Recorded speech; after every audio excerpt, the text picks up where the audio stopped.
High school के सामाजिक विज्ञान के पहले भाग इतिहास के दूसरे अध्याय के बारे में पढ़ेंगे। तो हमारा दूसरा अध्याय है भारत में राष्ट्रवाद। तो सबसे पहले हम लोग लघुत्तरी प्रश्न के बारे में पढ़ेंगे। तो हमारा पहला प्रश्न है, रॉलेट एक्ट क्या था, इसका विरोध कैसे किया गया, इसका क्या परिणाम हुआ। यानी तो आइए आंसर जानते हैं। रॉलेट एक्ट वर्ष 1919 में अंग्रेज सरकार द्वारा आरंभ किया गया एक दमनकारी एक्ट था। यानी जो रॉलेट एक्ट था वर्ष 1919 में अंग्रेजी सरकार द्वारा पारित किया गया एक अंग्रेजी कानून था जो दमनकारी यानी विनाशकारी एक्ट था।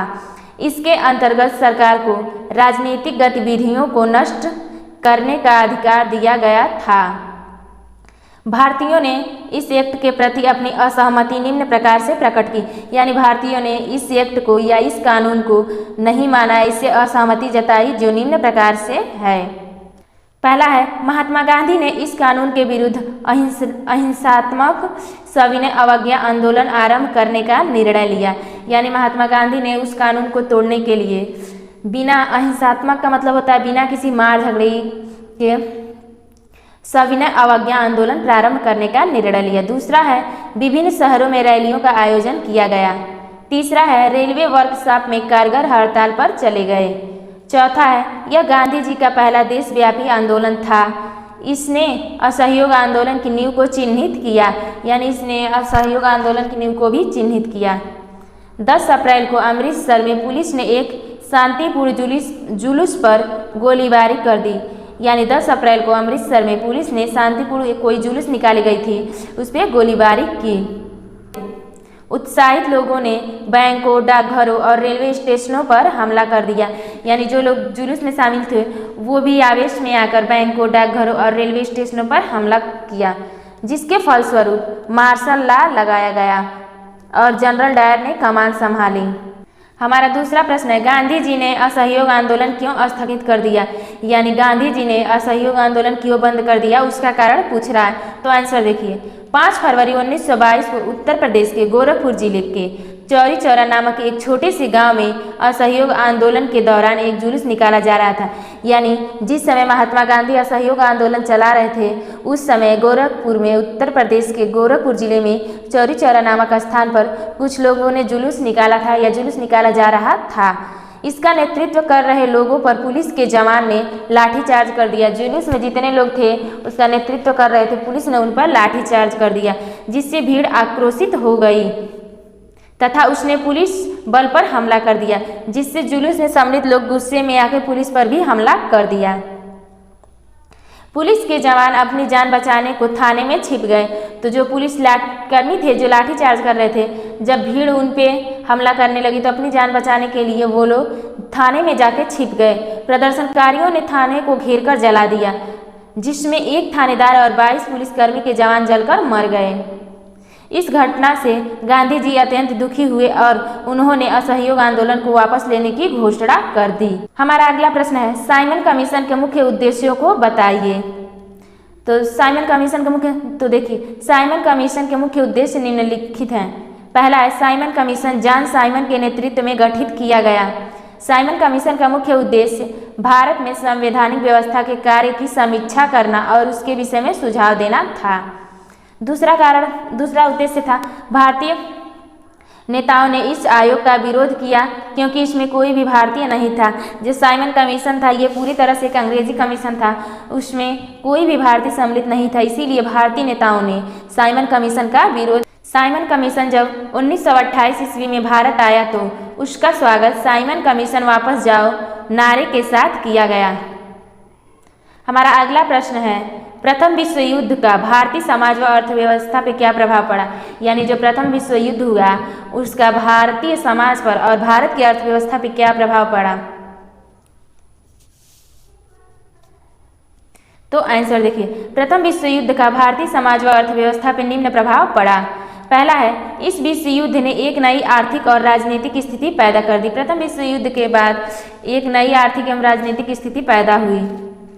दूसरा है, वर्ष 1913 से 1918 के बीच कीमतें दुगनी हो चुकी थीं, जिसके कारण लोगों की मुश्किलें बढ़ गई थीं। यानी हमारा प्रथम विश्व युद्ध 1914 से लेकर 1918 तक चला था। उसी बीच में वर्ष 1913 से लेकर 1918 के बीच में सभी वस्तुओं की कीमतें दुगनी हो चुकी थी, जिसके कारण लोगों की मुश्किलें बढ़ गई थी। तीसरा है, गांव में युवाओं को जबरन सेना पुलिस में भर्ती किया गया, जिसके कारण ग्रामीण इलाकों में व्यापक गुस्सा था। यानी जब विश्व युद्ध हो रहा था उस समय जबरदस्ती लोगों को सेना और पुलिस में भर्ती किया गया, जिसके कारण गांव के जो लोग थे वो बहुत ही गुस्से में थे। चौथा है, 1918 से लेकर 1919 तक और 1920 से लेकर 1921 में देश के बहुत सारे हिस्सों में फसलें खराब हो गईं, यानी उस टाइम फसलें भी नष्ट हो। प्रश्न देखिए, तो हमारा पहला प्रश्न है, महात्मा गांधी के सत्याग्रह पर एक निबंध लिखिए। यानी महात्मा गांधी ने जो सत्याग्रह आंदोलन चलाया था उसके बारे में एक लेख लिखिए। तो आंसर देखिए, सत्याग्रह से तात्पर्य सत्य की शक्ति पर आग्रह और सत्य की खोज है। यानी सत्याग्रह का मतलब होता है सत्य की शक्ति पर आग्रह और सत्य की खोज। यदि आपका उद्देश्य सच्चा है, आपका संघर्ष अन्याय के विरुद्ध है, तो आपको किसी शारीरिक बल की आवश्यकता नहीं है।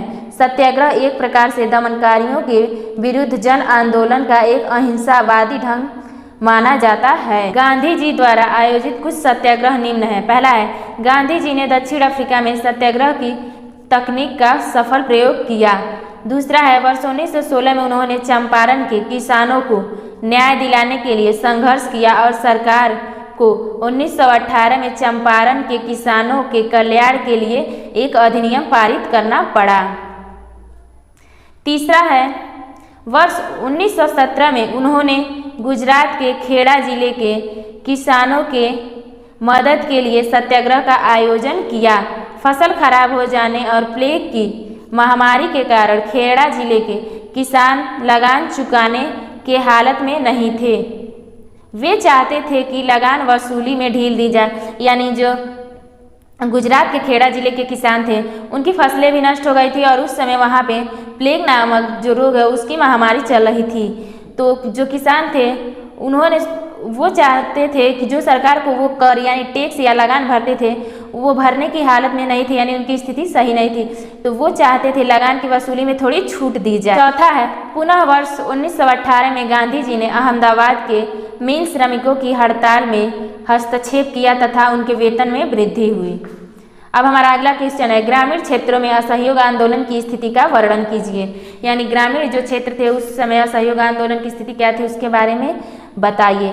तो आंसर देखिए, असहयोग आंदोलन के फैलने के निम्नलिखित कारण थे। पहला है, प्रतिभागी।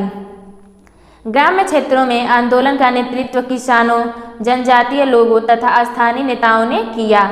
उदाहरण के लिए अवध में सन्यासी बाबा रामचंद्र, जो पहले फिजी में गिरमिटिया मजदूर के तौर पे काम कर चुके थे।